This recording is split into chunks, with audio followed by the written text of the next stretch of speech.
Picture this. You're a 12-year-old boy, hiding behind a crumbling wall in a quiet village nestled between green hills and dusty roads. The year is 1572, and the world you know is about to vanish. Moments ago, you were herding goats and laughing with your little brother. Now, there's silence, then hooves. The sound grows louder. Men in fine robes and turbans ride into your village like thunderclouds. Your mother pulls you close, but her arms tremble. She knows what's coming. Everyone knows.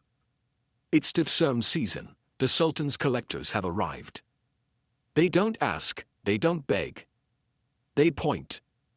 And they take. A stranger dismounts, his eyes cold and calculating. He lifts your chin with his gloved fingers. Strong bones, he mutters in a language you barely understand. Your father steps forward, pleading in whispers. A soldier strikes him down. You scream. You're dragged away with 5 other boys, none older than 15. Your mother's cries follow you like ghosts. You don't get to say goodbye. You were chosen, they say. Chosen to serve in the greatest palace in the world. Chosen to be trained. But no one tells you what that really means. What they train you for. What they'll do to your body. Or what will become of your soul. The journey to Istanbul is a trial by itself. They don't treat you like a child anymore, you're cargo now. You walk barefoot for weeks, chained to boys who sob in languages you don't understand. At night, you huddle together for warmth, terrified of the jackals in the dark, and of the guards who laugh as they drink. The weakest disappear first. One boy breaks his ankle crossing a river, the guards leave him there, screaming. Another tries to run. He doesn't get far.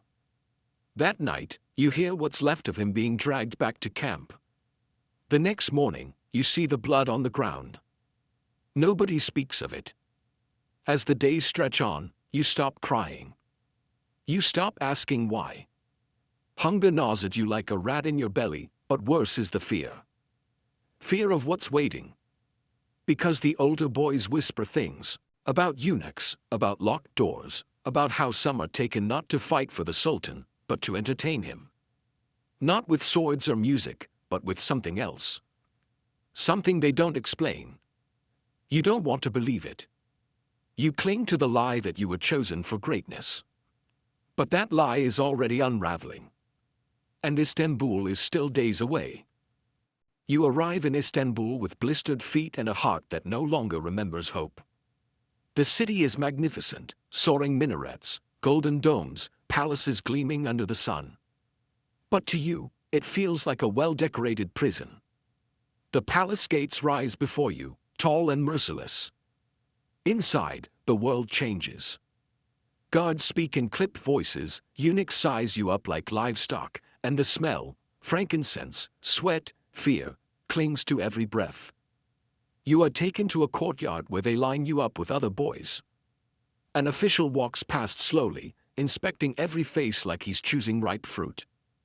When he stops in front of you, your stomach drops. He lifts your chin with 2 fingers, examines your eyes, your skin, your teeth. He smiles. You don't smile back. Then come the baths. They strip you naked and scrub you until your skin burns. They shave your head. They change your name. The boy you were in the mountains is gone now, buried under layers of perfume, silk, and silence.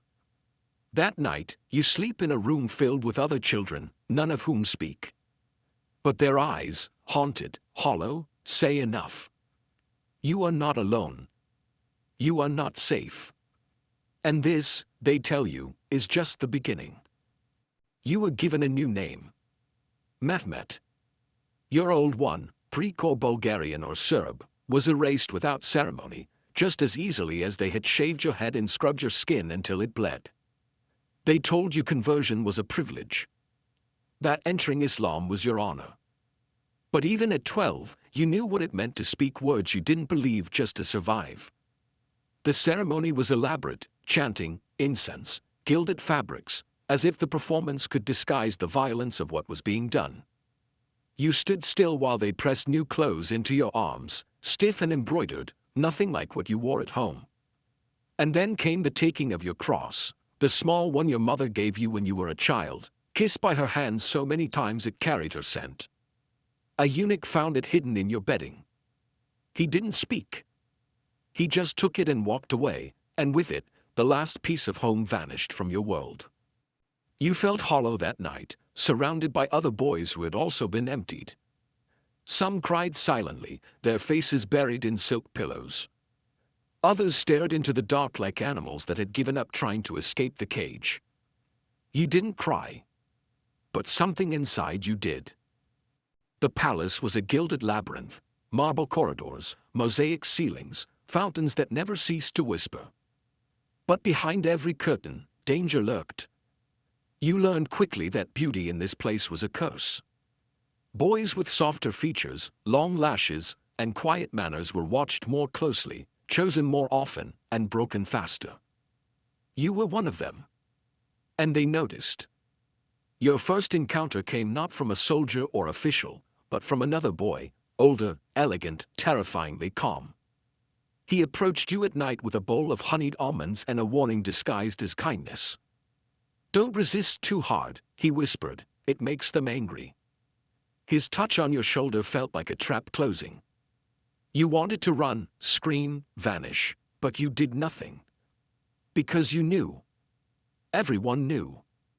The older boys survived by becoming creditors. The younger ones endured until they couldn't.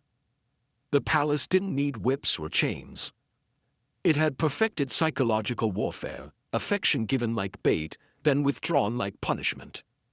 Each gesture, each glance, each word became a test of submission. You were 12, and you were learning how to perform your own erasure just to stay alive. You stopped thinking of your body as your own. That was the next lesson. It became something to decorate, display, control, but never inhabit. Older boys taught you how to walk with elegance, how to lower your gaze at just the right angle, how to smile without revealing fear. Eunuchs examined you daily. Your hair was washed in rosewater and combed into shapes you didn't choose. Your clothes were silks dyed in imperial hues, so delicate they whispered against your skin like ghost hands. You were told you were being prepared for greatness. But deep down, you understood. You were being prepared for ownership. One evening, you were summoned to a private chamber, dimly lit, perfumed, suffocating. A high-ranking pasha awaited. He said nothing at first. Just looked. Like you were fruit in a market. Then he beckoned.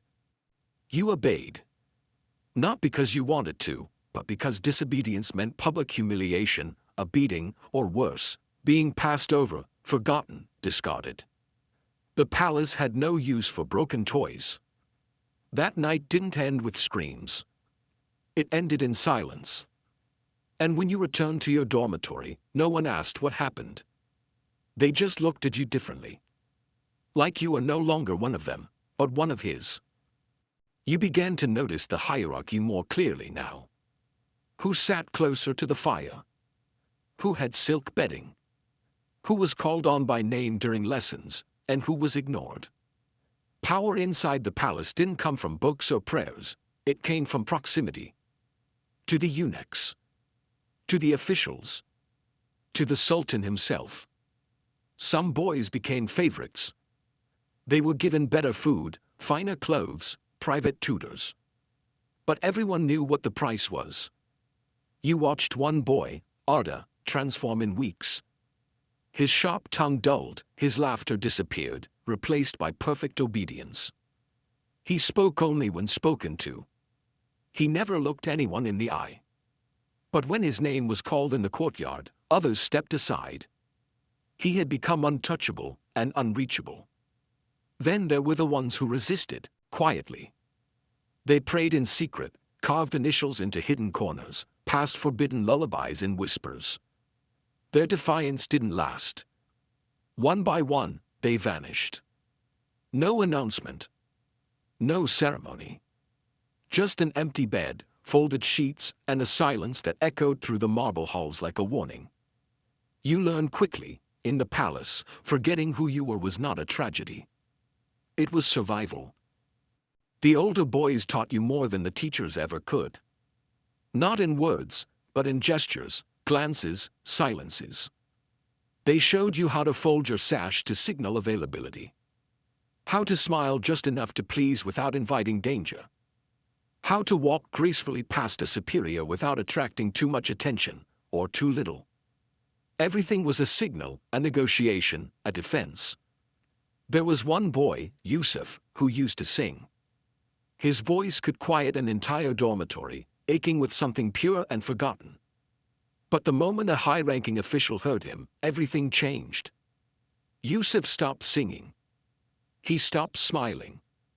Soon, he was no longer seen among the others but in private quarters, wearing clothes finer than anyone his age should own. At meals, he sat silent, his eyes never lifting from his plate. When you passed him in the corridor, he looked through you, like you had already died. That was the paradox of being chosen. It gave you safety, and it took you apart. Piece by piece. The boys whispered that he now lived in the Sultan's wing.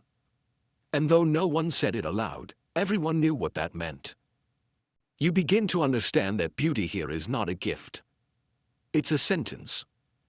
The softer your features, the clearer your skin, the more you are seen and used.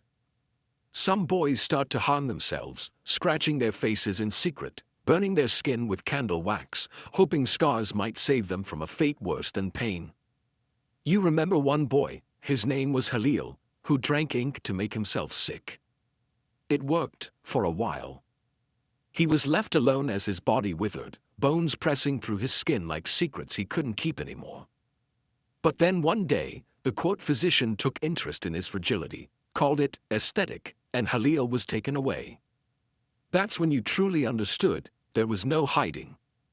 Not from the eyes that appraised you like rare textiles. Not from the system that turned your boyhood into a marketplace. Even illness could not protect you. And in this cruel symmetry, weakness became its own kind of allure. Years pass. You learn how to survive, how to smile just enough, how to nod at the right time, how to let your spirit retreat somewhere deep behind your eyes. You become what they need you to be, obedient, graceful, empty. And when you are finally old enough, 15, maybe 16, you're told the Sultan has taken notice. That he has requested your presence. That it is an honor. But in the mirror, you see the child you were, gone. What stands in his place is a finely dressed shell, perfumed, polished, prepared. That night, as you're led down candlelit halls into the heart of Topkapi Palace, you feel your breath tighten, your footsteps grow silent. You're no longer afraid, you've already been broken. The fear came years ago, when you realized no one was coming to save you. Now, all that's left is performance. As the doors close behind you, you understand the final truth: this place was never a palace. It was a theater for suffering. And tonight, you're the star of its most intimate play.